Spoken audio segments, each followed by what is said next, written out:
exactly when to be a total eclipse and exactly when it will dissipate. That's not things you'll find in the Quran, but the Quran does kind of extol the ones who are looking to increase their knowledge and to know such things. So there's nothing wrong with trying to find out things like that. But I don't have to hold an opinion necessarily about any of those things. So I think it was very good that he mentioned that third opinion, al-waqf, which is saying, I'm going to refrain from speculation because number one, I don't have to have an opinion about it, and it's not that important. Whether it was Ismail or Ishaq, they're both prophets of God. They're both prophets of Islam. Don't think Ismail is the Muslim Arab one and Ishaq was the Jewish one. Not true. He may have been from the tribe, one of the tribes of Israel, and he may have been ethnically a Hebrew, so what? But that doesn't make him, his father was neither a Jew or a Christian, but he was a Muslim, and so his children were neither Jews or Christian, but they were Muslim. Ishaq, Isaac, and Ismail are both equal in our eyes. One is not greater than the next, right? That's kind of an old adage from some Arab nationalism, whatever how it started, but it's nonsense. They're both prophets of Islam. So we'll move on to the next. We'll stop at like 7:15. Chapter concerning the Prophet's birthday or his Mawlid. In other words, the year and day that he was born. بيان مولد النبي المجتبى صلى عليه الله وما حب الصلاة. Now for an explanation of the chosen prophet's birthday, blessing and peace upon him as long as the levanter rises in the east. That's a constellation or a star. You'll find that in Lamti here, he talks a lot about what the constellation, what the stars look like when the Prophet ﷺ was born and those type of things, because they were people, especially pre-modern people, they were into astronomy and how what was above reflected was what was below. In other words, there was a type of connection between that. Not in the astrology sense, per se, but in the sense just as there is an order above in the celestial realm, then that corresponds with an order in the terrestrial realm. So celestial and terrestrial. وحملت آمنة الزهرية طوبى لها بأكرم البرية. Amina the Zahriya became pregnant, Amina bint Wahb, the mother of the Prophet ﷺ, and how blessed is she due to the noblest of God's creation. So the wife of the father of the Prophet ﷺ. And incidentally, that soothsayer that Abdullah went to, she was a woman. And she saw something in Abdullah. She said that something was peculiar about him, something of nur and light and so forth. And after Amina became pregnant with the Prophet ﷺ, she saw him again and said, that nur is now gone. I don't see it anymore. So it was something that was within him in the form of the seed that would later become the Prophet ﷺ in the womb of his mother Amina bint Wahb. في رجب الفرد بدار وهب والدها وقيل بل في الشعب. So when did she become pregnant? In the month of Rajab. It's called the solitary Rajab, Rajab al-Fard. Why?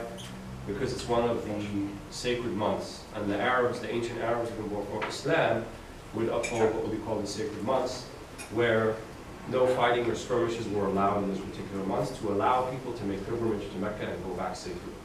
So those sacred months, in fact we're in one right now, so the three that are together are Dhul Qa'dah, Dhul Hijjah, and the next month of Muharram. Those three are the sacred months that are all together in line consecutively. And then Rajab al-Fard, right, the month before Sha'ban and 2 months before Ramadan, that month is called Rajab, but it's also a sacred month. So it was solitary in that it's not consecutive with the other ones. So he's saying here that she became pregnant with the Prophet ﷺ in Rajab al-Fard. Either in the home of Wahab, either they were living in the house of Wahab the father, or Fishab, which would be the canyon area where the tribe or the sub-tribe of Banu Hashim or the family of Abu Talib, the uncle of the Prophet ﷺ, were living at that time.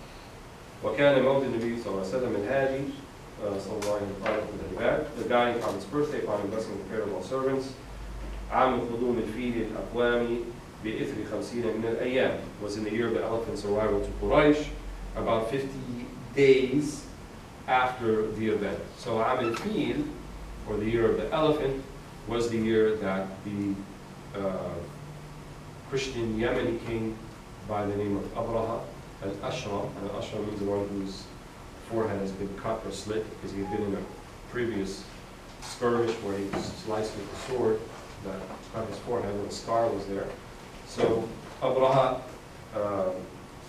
was the one who went towards Mecca with an army led by some elephants, most likely that crossed over from Africa via the Red Sea or the Indian Ocean.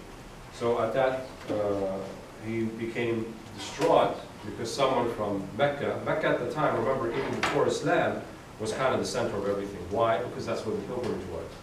And people were making pilgrimage probably ever since Mecca became a settled city. And they're making the pilgrimage, they knew that it was a pilgrimage, something that Abraham had established. But what had happened is idol worship was introduced into the Arabian Peninsula some generations after Ibrahim, and then people didn't know any better, and their assumption was this was the religion of Ibrahim. So it became so twisted that they actually thought idol worship was something that was sanctioned by someone like the likes of Ibrahim. And so people would make pilgrimage. There were 360 idols within the Haram, within the Kaaba. It was a very lucrative event for the Quraysh because people would bring caravans and their wares and they could sell their things. And so economically, they probably made more during the Hajj season, you know, those few months of Ashur and Hurum, than they did the whole year. So it was quite significant for them. And so Abraha saw this, and he was thinking to himself, well, in Yemen, where I am, we're actually true Christians. We're not idol worshippers like those people. And number two, you know, we have better landscape, we have better vegetation. We should be the ones who are having the pilgrimage. So he erected a grand church somewhere in Yemen so that people can make pilgrimage to it. And one of the Quraysh was visiting, and he saw the church, and he actually desecrated it, either by urinating, defecating on it, something like that. When Abraha learned of this, he said, oh, so I'm going to send an army and finish these Meccans once and for all. And so he destroyed all of the tribes and the armies he met along the way. And from southern Yemen all the way to Mecca is quite a distance. So along his campaign, he destroyed everything until he reached the outskirts of Mecca, and he ran into the grandfather of the Prophet ﷺ, who had his camels, right? And he was kind of the one assigned to try to negotiate with him and so forth. And he said, you know, as for the date, the house has a Lord to protect it. I'm just worried about my camels, because he had confiscated them and he wanted them back. And so Abraha couldn't really believe that this is what he's concerned about. And then we know what happened after that. Surah Al-Fil, and Allah subhanahu wa ta'ala sent most likely seagulls with kind of lava rocks in their mouths to destroy the army of Abraha al-Ashram. And it's said that the offspring of some of those people, or some of the people who were in the army, not all of them perished. Some of them stuck around and survived into Mecca. They were known and they were kind of pointed out by the people as the vagrants and the undesirables in society. And they lived until the time of, obviously, the Prophet ﷺ. It was only 50 days between. So when the siege actually happened, Amina was pregnant with the Prophet ﷺ, and actually was in her 7th month or 8th month of pregnancy. So that, the next slide, 36, يوم الاثنين من الشهر الأعز في ثالث الشهر أو الثاني عشر. On Monday, the blessed month of Rabi'ul Awwal, the 3rd of the month, or the 12th day. Difference of opinion. We don't know exactly when for sure the Prophet ﷺ was born. Most likely Rabi'ul Awwal, and most likely the 12th. So traditionally we hold the 12th of Rabi'ul Awwal to be the birth date of the Prophet ﷺ. أول ثمان ربيع الأول موافق من ثاني عند الأول. A weaker opinion holds it was the 8th day of Rabi'ul Awwal, which corresponds to the months of April, according to the scholarly premiers. So back then it was in the spring, in the month of April, if we go by the Gregorian calendar, but sometime in Rabi'ul Awwal, most likely the 12th. في عام عبد من سنين الإسكندر طال الجدي وكان المشتري. This is around 800 years after Alexander the Great, the sun being the constellation of Aries, while Jupiter and Saturn were both in the middle of the sky, in conjunction with the spectacular constellation Scorpio. So we just talked about how we were able to predict the eclipse last night. But what people don't realize is the ability to predict such events is not something quite, it's not really that new.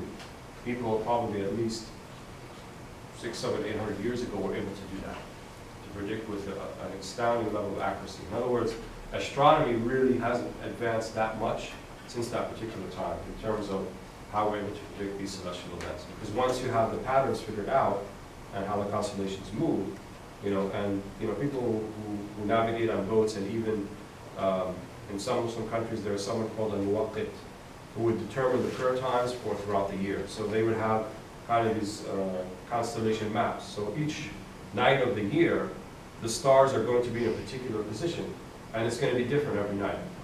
Right? Saturn and Jupiter might be visible sometime during the year, other times they're not. Other times it will be Mars. Other times you might see Venus. Of course, it depends on the clarity of the night as well, and where you are on the Earth in order to see these things. If you're in the northern hemisphere or the southern one, how close to the equator and so forth, what time of year. So obviously we said which day. So they had these patterns figured out, and they were able to predict with an astounding level of accuracy many of these events. So Imam Lamti most likely was able to backtrack to the time of the Prophet ﷺ based upon the calculations they had available at the time to say this is where the stars were, this is where Saturn was, and this is how the constellation looked at the time of the Prophet ﷺ. So مع زحل في وسط السماء فقارن بالعقرب الغراء. Go to the next page. فغادت المياه والنيران وانحملت وانصلع الإيوان وخرس الملوك والأصنام تناكست فمالها القيام. Persia's waters dried up, and her radiant fires extinguished, and the pillars of Chosroes rent asunder. Kings were dumbstruck, and islands of her collapsed, never to find again from footing. So when we talk about miracles of the Prophet ﷺ, they actually didn't just happen when he became a prophet at 4 years of age, but even on the day of his birth, or the night of his birth. And it's mentioned in much of the Seera that the fire of the Magians, or the Zoroastrians in Persia, which was alight for 1,000 years before that, was extinguished for the first time, because they were people who worshiped fire. And their waters dried up as well. The idols that were in the Kaaba at the time were smashed just spontaneously on the night of the birth of the Prophet ﷺ.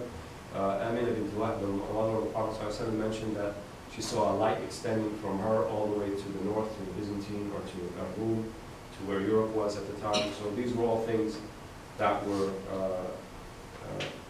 coincided with the birth of the Prophet Muhammad sallallahu alaihi wasallam.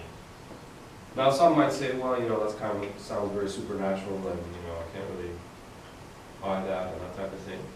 But these type of akhbar, these type of things that we hear about, the criteria for believing them or not is not if we can think it's probable or not, right? Because when we think about the possible and impossible, the possible is anything that you can imagine. If you can imagine it, it means it's possible. Allah would not give you the ability to imagine something that's not actually possible He can make happen. So while you can't imagine, for example, a universe where 1 + 1 equals anything other than 2, try to conceptualize that, 1 + 1 being 3 or 4, how will that work?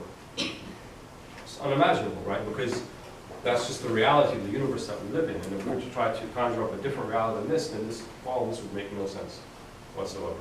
So 1 + 1 not being anything equal other than 2, the part will always be smaller than the whole, right? If you have a piece of something, when you rip it off, is this part going to be any bigger than this one? Impossible, because it was already part of the whole to begin with. So this is sometimes known as the laws of non-contradiction. Like you can't be exactly in 2 different places at once. Literally, you cannot. Right? I can't be sitting right here in the back of the room at exactly the same time. Right? I can't be moving and still at exactly the same time. Exactly the same. Not a second between or a nanosecond, but exactly the same time. That's unimaginable. But I can imagine many things. I can imagine that idols can break spontaneously. I can imagine that light can be seen. I can imagine many things, right? For the ancients, when they looked at something like that red moon last night, right, they could have thought a million things about it, about why it was red. But, our observation of natural phenomena, we have an explanation for it. So it doesn't seem all that mysterious anymore. But at the same time, Allah subhanahu wa ta'ala sends signs so that we may know that this is the truth. And amongst them are these particular things that happened with the Prophet Muhammad that we understand as being part of the Seera. So we'll stop here for tonight. So I don't have any questions. Yes? You have to take the 100 camels. It was Shaykh, it was his camels. Yeah. The Meccans were either made their living by animal husbandry, like camels, or they were traders. So that was his fortune that he had to sacrifice. Anyone else? Does that mean that thank you all for coming out tonight?